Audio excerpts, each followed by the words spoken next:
planète. Alors, non seulement le Brésil a été votre terre d'accueil, à ça s'ajoute le fait que vous rencontrez l'homme de votre vie, le père de vos enfants, et vous dites qu'effectivement, c'est un homme un peu particulier qui est imprégné d'une philosophie tribale. Ouais. D'où vient-il, ce monsieur? En fait, il est descendant de Noirs esclaves, il est descendant d'indigènes, mais sauf que lui, il a pris vraiment ce côté indigène. Et il est comme ça. Donc, en fait, tout est parti. Je suis tombée enceinte. Alors, déjà, j'étais stérile. Je ne pouvais pas tomber enceinte. Incroyable. Et je suis tombée enceinte, donc, donc ça, c'était vraiment une surprise. Donc, ça a été très rapide. Et après, moi, je voulais accoucher à l'hôpital parce que j'étais quelqu'un de complètement formaté. Bah oui. Et en fait, tout a démarré à partir de là parce que j'avais aucun instinct maternel. Je n'étais pas du tout baignée dans le monde des enfants. Les enfants, c'était quelque chose c'est pas que ça m'intéressait pas, mais oui, ça ne m'intéressait Donc pas. pas de désir de maternité, Non, pas de désir, pas de ressenti, non, voilà, de ouais. désir d'enfant, non, pas du tout. Et puis, je suis tombée enceinte et il y a quand même des choses qui ont changé. Alors moi, je voulais accoucher à l'hôpital. On avait une sécurité sociale brésilienne pour accoucher dans un super hôpital. J'aurais eu une césarienne, c'était pas de souci, parce que j'avais pas envie de souffrir. Enfin, je me posais pas ces questions. J'aurais jamais allaité, parce que la Laetitia parisienne, quand je voyais des femmes qui allaitaient, je me disais, oh, celle-là manque pas d'air, elle pourrait se cacher. Elle est exhibitionniste. Enfin, j'étais comme ça. J'étais une Laetitia complètement fermée, Ouais. endoctrinée dans un truc dans lequel j'ai vécu. Pour moi, les accouchements, c'était horrible parce que ma mère, elle a vécu des accouchements horribles. Mes deux grands-mères, elles ont failli mourir. Bon, dans notre société... Ce qui peut toujours être le cas. Il y a enfin, je veux dire, il y a des accouchements. Moi, je suis fasciné. Je suis évidemment en âge d'avoir des enfants et j'en ai, mais il y a des accouchements qui se passent très très bien, où en 15 minutes, en 20 minutes, l'affaire est réglée. Et puis vous avez des accouchements où c'est tellement compliqué, avec des très gros risques. C'est une réalité. C'est une réalité. Et si je vous disais que en fait, c'est une question de préparation psychologique, mentale, c'est une véritable préparation. C'est-à-dire que moi, mes accouchements, donc en fait, j'ai perdu l'assurance. Il y a eu un truc, bon, c'est un coup du destin. Un de Ça plus, hein, devait, un de plus. ouais, ça devait être comme ça parce que j'ai accouché tout en haut d'une favela où il n'y a pas de plan B, c'est tout par les escaliers. Et si vous voulez, en fait, j'ai été préparée par mon mari et tout un tas de femmes indigènes où vraiment j'ai suivi un chemin initiatique où ces femmes et mon mari m'ont électrocutée, elles m'ont réveillée. Elles ont réveillé, elles ont été chercher au fin fond de moi une mère instinctive, une mère louve. Que vous ne vouliez pas être. Ah non, c'est pas que je voulais pas, c'est que Dont vous n'aviez même pas Ben ouais, la conscience. j'étais complètement déconnectée. J'étais déconnectée. Hein. Vraiment, quand les aborigènes, les tribus, ils disent les pauvres blancs, oh, vous vous rendez compte, ils ne communiquent pas avec la nature. Ils ont de la peine pour nous. Hein. Ils ont de la peine parce qu'ils se disent, oh, les pauvres, ils passent à côté de ça toute leur vie. Quoi. Alors, ces femmes aborigènes, c'est ça? Ouais. Non, c'est- non, pas aborigènes, non, indigènes. indigènes, pardonnez-moi. Indigènes. Aborigènes, c'est C'est en l'Australie. Australie. Ces femmes indigènes, vous parlez de cette préparation, vous dites elles sont allées chercher en moi ce que effectivement je n'avais pas. Elles ont Comment? De quelle manière? Qu'est-ce qu'elles ont appuyé. fait? En fait, on se réveille par des prises de conscience. Hein, des prises de conscience. Comment on peut avoir des prises de conscience? Alors, pour moi, c'est facile. J'ai des prises de conscience, c'est facile parce que je suis dans une culture qui n'est pas la mienne, donc dans une autre vérité, dans une autre réalité. En plus, propulsée dans une favela, entourée d'indigènes, où on va voir des indigènes tous les week-ends, etc. Donc, je suis dans une autre manière de penser. Hein. Donc, forcément, quand vous voyez comment les Brésiliens éduquent leurs enfants, comment vous voyez ces bébés qui pleurent jamais, vous voyez ces enfants qui sont en parfaite harmonie, il n'y a pas de punition, ils vivent une fusion incroyable, ils vivent un allaitement incroyable. Vous vous dites, mais comment il peut y avoir autant d'écarts culturels? Pourquoi ces femmes, elles accouchent sans souffrance? Comment elles allaitent sans souffrance? Pourquoi nous, on souffre? Comment c'est possible? Oui, parce que vous parlez du choc de culture d'abord, et Oui. vous dites c'est le culte de l'amour de l'enfant, hein, là-bas. Ouais. Et il n'y a pas de crise d'adolescence. Ben non.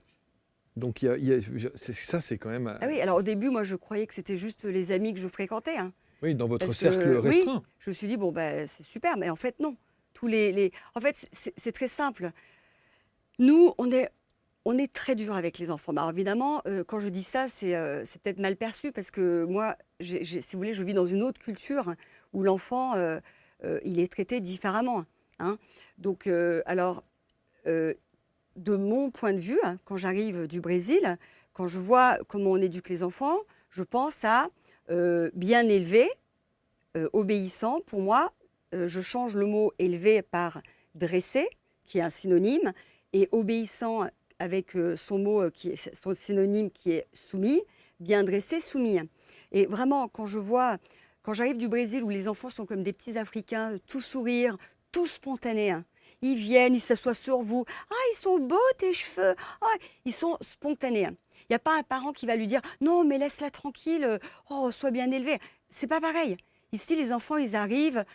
Bonjour, madame. Ils sont très bien élevés, mais du coup, ils manquent de spontanéité, hein, parce que bah, ils savent plus sur quel pied danser, les Hmm. enfants. Parce que Et ça a été votre éducation? moi, j'étais comme ça, oui. Ouais, ouais. Et moi, j'ai eu de la chance. J'ai toujours été très mal élevée. J'ai toujours été très à l'aise. Donc, j'étais sans gêne. On m'a traitée de sans gêne. Hmm. Parce qu'en fait, sans gêne, hein, ça veut dire que pour être bien élevé, il faut être gêné. Hein. Pour être bien élevé, il faut être gêné. Parce que si vous êtes à l'aise, vous êtes gêné. Pardon, c'est le contraire. Attendez, je me suis perdue. Non, Donc, sans gêne, sans gêne, ça veut dire c'est mal élevé. mal élevé, Voilà. Et donc, pour être bien élevé, il faut être gêné. gêné. C'est Mais ça. là où il y a de la gêne, Il n'y a pas de il n'y plaisir. a pas de plaisir. Donc, et ça, c'est vraiment, par exemple, vous allez, moi j'ai vécu en Égypte 2 ans, j'ai vécu 6 mois en Israël. Et dans ces pays-là, quand vous allez dans ces pays-là, quand ils vous reçoivent chez eux, si vous êtes gêné, ils ont raté vraiment l'accueil. C'est ça. Voilà. Vous, dans votre famille en France, vous êtes chez vos parents, dans votre famille des oncles, etc. Vous êtes sur le canapé, vous attendez qu'on vous serve à boire. Vous n'allez pas aller dans le réfrigérateur de vos oncles et tantes, aller vous servir. C'est pas du tout notre culture. On serait mal élevé. Voilà. Alors qu'au Brésil, c'est l'inverse.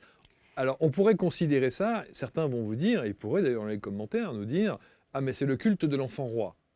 Alors ça, je veux l'expliquer. Alors, notre société, elle est matriarcale. La société brésilienne, elle est matriarcale. La société française est patriarcale. Patriarcal. D'accord ? Donc déjà, une femme enceinte au Brésil, c'est-à-dire qu'elle ne fait jamais la queue. Hein, vous êtes enceinte au Brésil, Priorité. tout le monde vous laisse sa place, quoi. Il y a vraiment un côté très gentleman, c'est superbe. L'enfant au Brésil est roi, mais pas seulement. La personne handicapée est roi, est reine. La personne âgée est reine. Et tout en bas de l'échelle, vous avez la femme et après l'homme. Alors je vous pose la question, hein, en France, qui est le roi ? Qui est le roi, Marc, en France ? L'homme, L'adulte, l'adulte. homme. Hmm. Et après la femme. Et C'est loin le- derrière, C'est le réflexe qu'on a à dire Voilà. ça dans cette société patriarcale. c'est C'est ça. vrai, c'est vrai. Et c'est vrai. derrière, c'est les enfants, c'est les vieux, C'est vrai, c'est les handicapés. Voilà. Une fois, je vous raconte une Allez-y, anecdote très rapidement. Une fois, j'ai été dans un hôtel à Itacaré. J'ai rencontré un très beau jeune homme qui vivait avec sa sœur, qui était handicapée. Ils avaient le même âge. Et moi, comme une bonne Française, je lui dis, mais elle est tout le temps avec toi, elle n'est pas dans un institut. Et là, il me regarde et il me dit, mais quelle horreur, c'est ma sœur. Et sa réponse m'a tellement scotché, je me suis dit, ah ouais, c'est frappant, quoi. Nous, on ne ferait jamais ça. On n'a pas effectivement cette culture-là. Voilà. C'est vrai, c'est vrai. Et c'est donc, vrai. l'enfant roi, il est pas... ici, un enfant roi, on le voit comme un petit enfant mal élevé qui tape des pieds, des mains. Non, l'enfant roi, là-bas, c'est-à-dire que nous, enfin, moi, dans mes réunions de famille, dans ma famille, les enfants, ils doivent être bien élevés. Bonjour. Voilà, des grands sourires, etc. Et puis après, allez vous dégager, hein, vous allez dans votre endroit d'enfant et vous laissez les adultes ensemble. Hein. Alors que là-bas, l'enfant, il est au milieu de tout.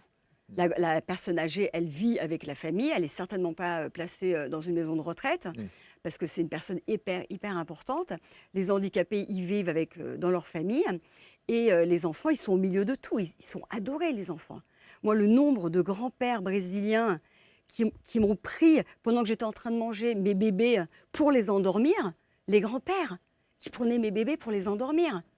Moi, mon grand-père, le grand-père, c'est qu'il est mignon l'enfant. Voilà, Oui, c'est sûr, c'est sûr, c'est notre sûr. culture. Alors, vous en avez Voilà. fait un livre qui s'appelle Enfants heureux, mode d'emploi, qui s'affiche sur l'écran. Évidemment, la parentalité positive à la brésilienne. Ça, c'est important, cette phrase-là, c'est plus que enfants heureux, mode d'emploi, c'est la parentalité positive.